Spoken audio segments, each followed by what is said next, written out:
Hello everyone, welcome to the video lecture on applied hydraulics.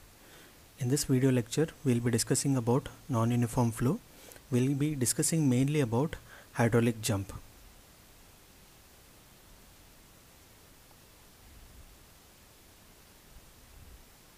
We'll be discussing about hydraulic jump, its occurrence and applications, and we'll be discussing about types of hydraulic jump. The other two topics, expression for conjugate depth and expression for energy loss, we'll be discussing on next video lecture. If you remember, we have classified the flow in open channel. We have classified the flow in steady, unsteady flow, laminar, turbulent flow, uniform, non-uniform flow, subcritical, critical and supercritical flow. And one of the classification is uniform flow and non-uniform flow. Uniform flow may be defined as the type of flow wherein the flow parameters such as depth of flow, velocity of flow, etc. does not change over the length of the channel with respect to time. Mathematically, we can write as dy by ds is equals to 0, dv by ds is equals to 0, dq by ds is equals to 0 with respect to the time. Non-uniform flow may be defined as the type of flow wherein the flow parameters such as depth of flow, velocity of flow, etc. changes over the length of the channel with respect to time. So mathematically, we can denote it as dy by ds not equal to 0, dv by ds not equal to 0, dq by ds not equal to 0. Non-uniform flow is also called as varied flow. Non-uniform flow is caused by the change in width, depth, bed slope, etc. of the channel.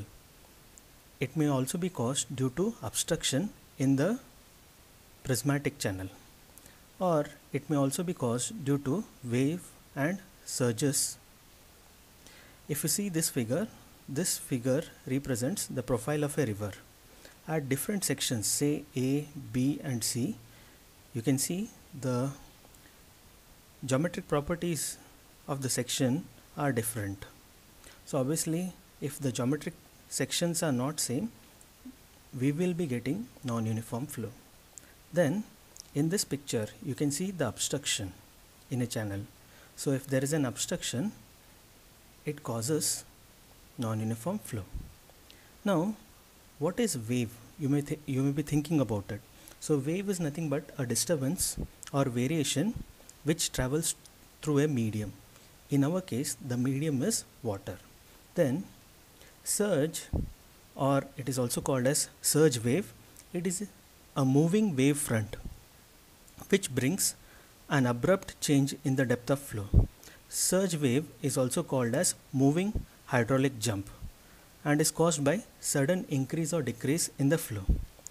So in case of channel, because of sudden opening or closing of gate fixed in a channel, there are chances of producing surge. So in order to understand about surge, you can go through this video. So this is the gate and this is the progressive hydraulic jump, which is nothing but surge. Let me show it once again.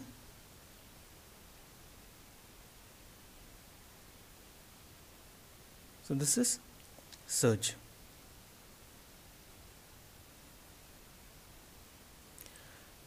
Non-uniform flow, as I said, it is also called as varied flow. Non-uniform flow has been classified into two types. One is rapidly varying flow, second one is gradually varied flow. Rapidly varying flow is a type of flow wherein the depth of flow changes abruptly over a small length of channel. Rapidly varying flow will be denoting it as RVF. Gradually varied flow is defined as the type of flow wherein the depth of flow changes gradually over the long length of channel.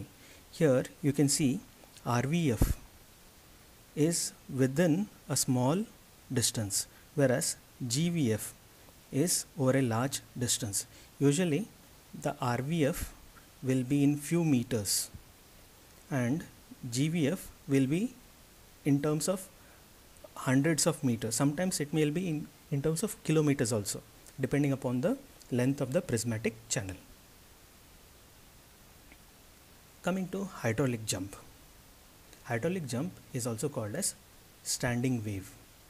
Here you can see the water is as though it is standing, but actually water is moving, but we may feel it as though it is standing.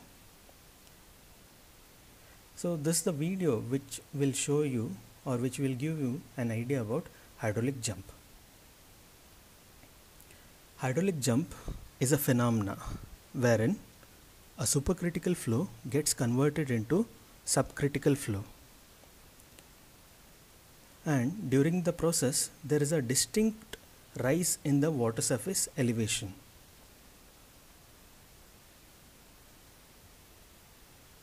If you observe here, you may feel that water depth has risen.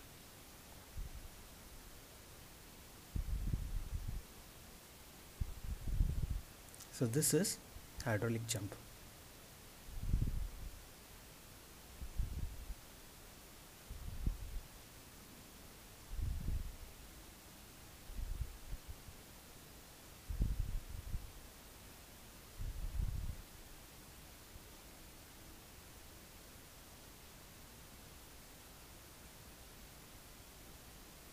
As I said, hydraulic jump is a phenomena wherein rapidly flowing stream abruptly changes into slow flowing stream, that is supercritical flow gets converted into subcritical flow, and during the process there is a distinct rise or jump in the elevation of liquid surface. In the hydraulic jump, the kinetic energy of the rapidly flowing stream is getting converted into the potential energy of subcritical flow, and during this process of conversion there is a loss of energy. Then in place of the place where hydraulic jump is occurring, there turbulence due to eddies are formed, and these turbulence or the eddies are responsible for dissipation of energy.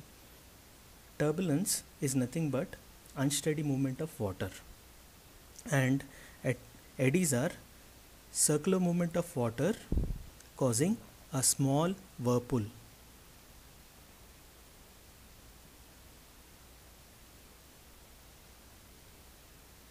So you can see here the supercritical flow is getting converted into subcritical flow, and supercritical flow, in case of supercritical flow, the velocity of flow is very high.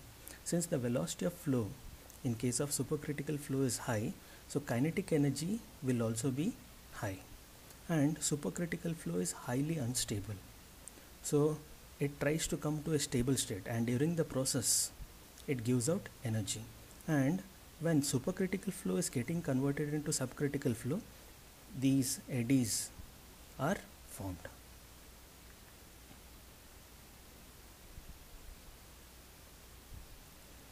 Coming to the occurrence of hydraulic jump. Hydraulic jump occurs at the toe of the spillway. If you refer this diagram, this portion is called toe of spillway, and here the velocity of flow of water is high, and this flow state, if we check according to the Froude number, it is supercritical. So supercritical flow gets converted into stable subcritical flow, and during that process there is a distinct rise of water surface elevation, which is nothing but hydraulic jump. Below the sluice gate also there is a formation of hydraulic jump. Then the third occurrence is in case of sloping channel. Now if you see, if here there are two types of slopes. Here the slope of this channel is high and slope of this channel is relatively less. So if flow is occurring in this type of channel, so obviously at this point there is a high chance of having hydraulic jump. Sometimes a submerged hydraulic jump is also formed. Coming to the applications of hydraulic jump. It is used to dissipate the energy in water flowing over the spillway, and other hydraulic structure, thus preventing scurrying downstream side of these structures. Now, sometimes in order to dissipate the energy itself, we will be purposefully creating hydraulic jump, and thereby we can dissipate the energy. Otherwise, what will happen is this problem, scurrying, will occur. Scurrying is nothing but removal of the material from the side as well as bottom of the hydraulic structure. Obviously, this will create problem to the hydraulic structure. Then, in case of irrigation channel, we will be creating the hydraulic jump so that the water level in the channel should rise. Then, by creating a hydraulic jump, it increases the discharge. Then, by creating the hydraulic jump, it increases the weight of the apron of the hydraulic structures. If we refer this figure, this is the cross section of a spillway. Now, the hydraulic structure, let us consider a dam. The dam will always be resting on hard soil or hard rock. This hard soil may not be totally impervious. It will be allowing certain seepage. So the water which is seeping through this, it creates uplift pressure. The uplift pressure or uplift force will be acting opposite to the direction of self weight. Obviously, this is a destabilizing force. So by creating a hydraulic jump, the weight of water, it adds upon to the weight of the apron. Thereby, it reduces the uplift pressure effect. Hydraulic jump can also be used to mix chemicals in case of water treatment plants. It may be water purification during the water purification process or for wastewater treatment process. So usually in water treatment plant, we are using, say wastewater treatment plant, we are using partial flumes. So this partial flume is actually a device which is used to measure the discharge. In partial flume, there is a formation of hydraulic jump. So obviously due to hydraulic jump, there is a turbulence and we can mix easily the chemicals here. Coming to the types of hydraulic jump. The hydraulic jump have been classified based upon Froude's number. It has been classified into undular jump, weak jump, oscillating jump, steady jump, strong jump. In case of undular jump, the Froude number varies from 1 to 1.7. In case of undular jump, the water surface will be having undulation and jump, hence the name undular jump. In case of weak jump, there are small rollers formed on the jump, but the downstream water surface, it remains quite smooth. So you can see here the weak jump, and in case of weak jump, the Froude number varies from 1.7 to 2.5. You can see the small rollers formed in case of weak jump. Coming to the third type, that is oscillating jump. In case of oscillating jump, the jet of water oscillates back and forth from bottom to the surface and back again.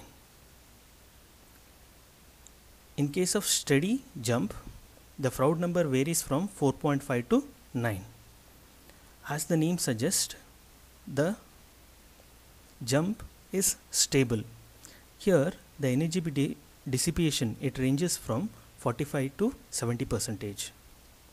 Coming to the last type, that is strong jump. In case of strong jump, the Froude number will be equal to or greater than 9, and it will be having rough surface, and this rough surface prevails over a long distance, and here the energy dissipation is 85%.